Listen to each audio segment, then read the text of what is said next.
గాఢాంధకారం అంటే ఏంటంటే ఇంక ఏమాత్రం వెలుగు ఉండనటువంటి ప్రాంతం. ఒకవేళ మనకు ఈ దినాల్లో ఎక్కడో చోట ఇన్వర్టర్ ఉంటుంది కాబట్టి, ఈ రూమ్లో కరెంటు పైన పక్కన లైట్ ఉంటుంది కాబట్టి దాని వెలుగు కొంత వస్తుంది. అయితే గాఢాంధకారం ఏంటంటే చుట్టుపక్కల ఎలాంటి వెలుగు కూడా ప్రకాశింపనటువంటి ప్రదేశం. ఆ యొక్క గాఢాంధకారంలో వాళ్ళు అలాంటి ముగింపు వాళ్ళు, అంటే వాళ్ళు ఎక్కడ పడేది కూడా తెలియదు అంటాడు. ఎందుకంటే గాఢాంధకారం. వాళ్ళు గుంతలో పడ్డారా, రాయి పైన పడ్డారా, బహుశా పడిన తర్వాత తెలుస్తుంది వాళ్ళకి, పడే వరకు తెలియదు.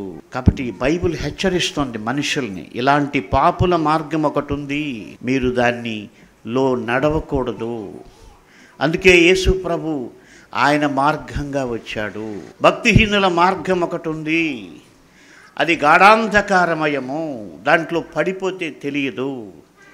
అందుకే యేసు ప్రభు మార్గంగా ఈ లోకానికి వచ్చాడు.